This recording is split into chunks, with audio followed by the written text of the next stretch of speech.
Do you love this country? The inquiry lingered in the room, heavy and sharp as a knife's edge.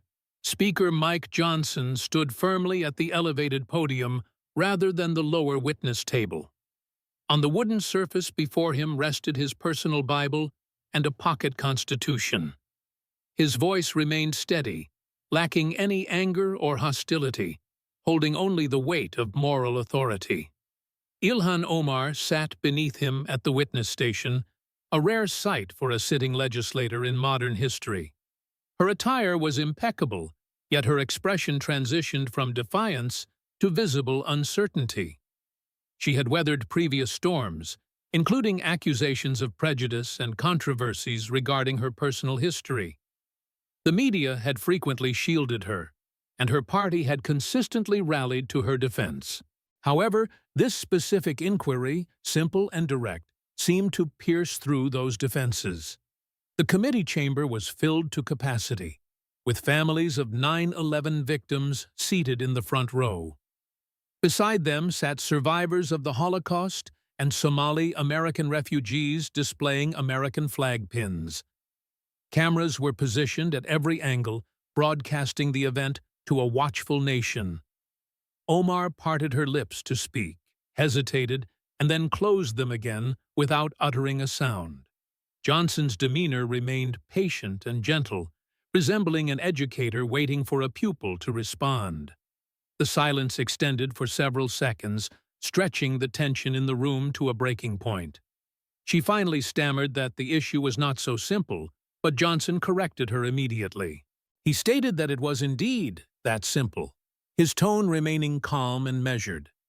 Every citizen should be capable of answering that question instantly, without caveats or hesitation. He reached for her voting history and public statements, noting they would return to this question multiple times. He opened the Bible to a proverb about those who return evil for good and the consequences that follow. He looked directly at her, noting that America had rescued her from a devastated region and provided everything. He did not finish the thought, as the implication was clear enough for everyone present. Omar remained motionless, the internal calculation evident on her face as she weighed her options. There was no favorable answer available to the most fundamental question in American politics. If she answered affirmatively, her voting record would seemingly contradict the statement. If she answered negatively, her political career would effectively be over. Remaining silent would suggest to the audience that she had no answer to give. The hearing felt distinct that Thursday morning, heavier and more solemn than usual. This was not typical political theater where members postured for sound bites and witnesses evaded inquiries. Speaker Johnson had personally convened this session, utilizing the full influence of his office. He ensured maximum transparency and public testimony under oath, with real consequences attached. The gallery was filled an hour before the scheduled start, forcing security to turn people away. Those who managed to enter sat in an unusual silence, waiting for the proceedings to begin. To the left sat families who had lost loved ones in 2001, holding photos of the fallen. To the right sat elderly Holocaust survivors, frail in body but fierce in spirit, with numbers inked on their arms. Behind them sat a group of Somali Americans, all prepared to testify that gratitude defined their community. The press section was overflowing with representatives from every major network and international outlet. This was not routine congressional business. It felt like a historical moment unfolding. Mike Johnson entered precisely at 9 o'clock, unaccompanied by an entourage or handlers. He carried only his Bible, the Constitution, and a single thin folder of documents. At 53, he appeared younger, projecting a clean-cut and professional image. He seemed like the type of man one would trust with legal affairs or family counsel. His 2 decades as a constitutional lawyer were evident in his precise and principled demeanor. However, It was his deep faith that truly defined his character and guided his decisions. He was a devout Southern Baptist who read Scripture daily and let those principles guide him. He had served as Speaker for over 2 years, proving himself through steady leadership. Today would test him in a different way as Omar entered 5 minutes later. She projected confidence, waving to supporters, but her eyes betrayed a sense of worry. The committee chairman called the hearing to order and read the standard legal warnings. He then yielded the floor to the speaker, who stood and opened his Bible without looking. He knew the passage by heart, his accent softening the hard truths he was about to speak. He allowed the words to settle before addressing Omar directly regarding her history. He recounted her arrival as a refugee at 12 years old during her homeland's collapse. She confirmed the details, her voice guarded and wary of the direction he was taking. He listed the benefits she received, including safety, shelter, education, and citizenship. Omar nodded, acknowledging the opportunities, but remained cautious about the line of questioning. Johnson noted that 30 years later, she held a position of immense power. He raised a hand gently to indicate he wasn't finished when she tried to interject. He explained he had 7 questions, starting with the most fundamental one. He held up the Constitution, reminding her of the oath she took to support and defend it. He emphasized that the oath requires a genuine love for the country one serves. It requires a love that celebrates virtues while working to correct flaws. He sat down and asked her directly, for the first time, if she loved America. The room fell completely silent as Omar hesitated and tried to deflect. Johnson interrupted gently, clarifying that he didn't ask who she represented, but if she loved the country. He insisted it was a binary choice, but she claimed it was complicated. Johnson looked genuinely puzzled, stating that everyone else in the room could answer easily. She tried to pivot to her role as a servant, but he pressed for a direct answer. After a long silence, she simply stated that her record spoke for itself. Johnson nodded slowly, agreeing that her record indeed spoke volumes and would be examined. He promised to return to the question 6 more times before the hearing concluded. He addressed the room, framing the hearing as a matter of accountability rather than politics. He expressed sadness that such a confrontation was necessary for a sitting member. They would review her record on religious freedom, comments on Jewish Americans, and 9/11. Through it all, they would keep returning to that single, simple question. The ultimate issue was whether a representative loved the country they were sworn to serve. Johnson pulled out a document detailing her voting record on religious freedom legislation. He asked if it was fair to say she presented herself as a devout person of faith. She agreed, stating that her beliefs were important to her. Johnson expressed respect for that, sharing that his own faith guided his actions. He asked if she agreed that religious freedom was a fundamental right, protected by the First Amendment. When she agreed, he presented the contradiction in her voting history. In the last 6 years, she had voted against religious freedom protections 17 times. He listed votes against protecting religious organizations and faith-based adoption agencies. She had voted to compel individuals to act against their conscience in various professional settings. He asked how she justified restricting freedom for Christians while demanding respect for her own faith. She argued the votes were to prevent discrimination, but he questioned if they were actually coercion. He referenced the concept of religious tolerance found in both their faiths. He asked if she wasn't doing the exact thing she would condemn if it were done to her community. Omar remained silent as Johnson called his first witness, a local pastor. The Reverend described his church's adoption agency, which had placed hundreds of children in homes. He confirmed they operated according to their religious principles regarding family structure. Johnson asked if Omar's votes had affected his organization. The pastor confirmed they had nearly been shut down and forced to spend funds on legal battles. Johnson asked how many children were left waiting due to these legal struggles. The pastor cited 43 children who could have been in homes but were delayed by government interference. He expressed confusion to Omar, asking why she would vote to stop him from operating by his faith.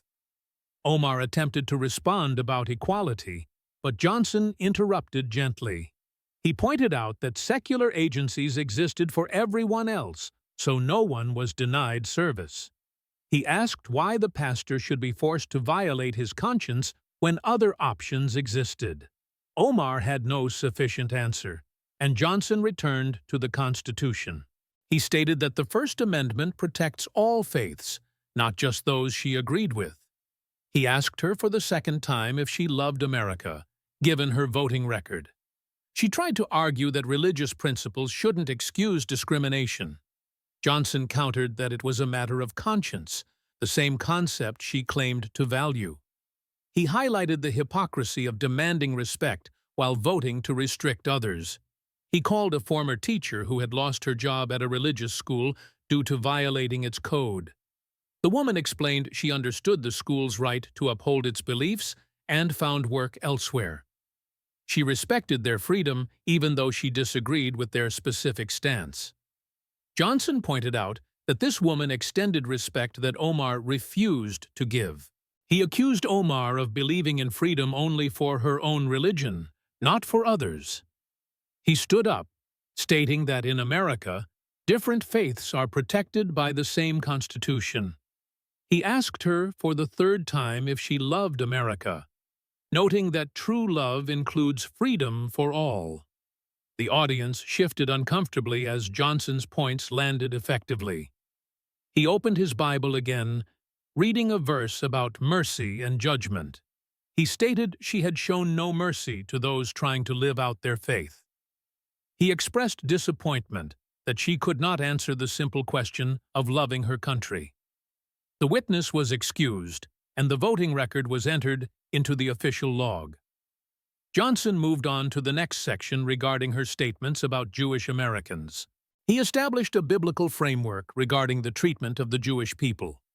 He also highlighted the strategic importance of the alliance between the U.S. and Israel.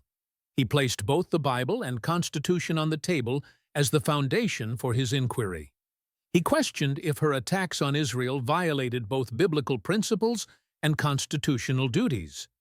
He read a tweet from 2012 where she suggested Israel had hypnotized the world. He noted the phrase mirrored ancient conspiracy theories about secret control. He asked how she reconciled her faith's respect for the Jewish people with such comments. She claimed the tweet was taken out of context, but offered no context that made it acceptable. Johnson called an elderly Holocaust survivor to the stand. The woman, 87 years old, recounted her survival of the camps in Poland. She described losing her entire family to the systematic elimination machinery of the regime. She showed the faded number tattooed on her arm to the camera. She credited American soldiers with saving her life when she was practically starving. She addressed Omar directly, explaining how dangerous the rhetoric about hypnotizing the world truly is. She explained that such lies were the propaganda that justified the tragedy, but she survived. The survivor noted that Omar used the platform America gave her to spread similar harmful ideas. She stated she did not hate Omar, but needed her to understand the consequences of her words. Johnson asked the survivor if she thought Omar loved America. The woman replied that Omar seemed to love the power, but not the nation itself. She asserted that real love involves gratitude, not attacking the country that provided safety. Johnson read a psalm about praying for peace, contrasting it with Omar's tweets. He cited comments suggesting financial influence was the only reason for support of Israel. He mentioned her accusation of dual loyalty against a fellow congresswoman. He noted that even the House had passed resolutions condemning her statements. He asked for the fourth time if she loved America, given her stance against its ally. Omar argued that criticizing policy was not the same as prejudice. Johnson agreed, but pointed out that she had used specific tropes, not policy critiques. He called a young college student who had been harassed on campus. The student described being targeted with hateful graffiti and slurs referencing Omar's specific words. He explained how her rhetoric gave others permission to threaten him. Johnson emphasized that these words had real-world consequences for innocent people. He asked if she loved America, pointing out that her record contributed to division and fear. The evidence presented was overwhelming, and Omar sat in silence. Johnson then moved to the painful topic of her comments regarding the September 11th attacks. He played audio of her describing the event as, "Some people did something." He repeated the phrase slowly, contrasting it with the reality of the tragedy. He listed the innocent lives lost, from office workers to first responders. He invited family members of the victims to speak to the committee. A man whose father died in the towers stood up holding a photo. He stated firmly that his father was murdered by extremists, not just something that happened. He condemned her for minimizing the event to protect the reputation of a specific organization. Another family member, who lost her brother on a hijacked flight, spoke next. She described the terror her brother must have felt in his final moments. She expressed outrage that a refugee accepted by America would minimize such an attack. Johnson presented evidence of the organization's questionable ties, which Omar had defended. He asked for the fifth time if she loved America, noting that Americans do not minimize such tragedies. Omar tried to claim her focus was on civil liberties, but Johnson was firm. He stated she had prioritized political points over honoring the victims of the attack. He read a verse about love rejoicing in the truth, not in avoiding it. The room sat in heavy silence as the weight of the testimony settled. Johnson then addressed allegations regarding her personal conduct and financial history. He clarified he was presenting public documents, not making baseless accusations. He laid out a timeline involving her marriages and tax filings that raised serious questions. He presented evidence suggesting potential misuse of the immigration system. Omar's standard defense was that the claims were debunked, but Johnson corrected her. He cited ongoing investigations and fines she had already paid for campaign violations. He called a Somali-American woman from the gallery to testify. The witness expressed that Omar's actions brought shame to the law-abiding community. She emphasized that most immigrants are grateful and follow the rules diligently. She stated that Omar did not represent the values of their community. Johnson highlighted the contradiction between religious teachings on honesty and these allegations. He pointed to a massive fraud scandal in her district involving nutrition programs. He noted her initial response was to defend the accused rather than condemn the theft. He contrasted her concern for civil liberties after 9/11 with her defense of fraud in her district. He asked if she loved America, emphasizing that love requires integrity and honesty. He finally turned to her voting record on national security and defense. He listed numerous votes where she opposed measures to support American interests. She had voted against sanctions on hostile nations and against funding defensive systems for allies. He stated that she consistently chose ideology over the nation's security needs. A veteran with a prosthetic leg testified about the sacrifices made for the country.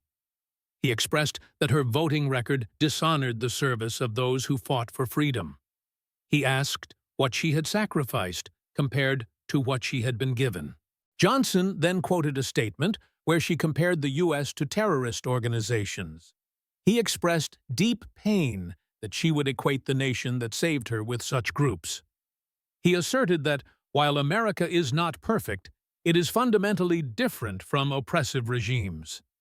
He asked for the sixth time if she loved America, given her comparisons. The political support for her in the room seemed to evaporate as the hearing progressed. Johnson moved to the center of the room for the final confrontation. He noted they had been there for hours, yet she had not answered the core question. He stated he was heartbroken, not angry, at the squandered opportunity she represented. He placed the Bible and Constitution on her table and asked the question one final time. The silence in the room was absolute as cameras zoomed in on her face. 10 seconds passed, then 20, then 30, without an answer. Any response she gave would either be a lie or a career-ending admission. Johnson finally broke the silence, noting the witness declined to answer. He expressed his heartbreak for what she could have been and the path she chose. He quoted scripture about the requirements of those who are given much. He announced recommendations for censure and removal from committees. He declared that anyone unable to say they love America should not serve in its government.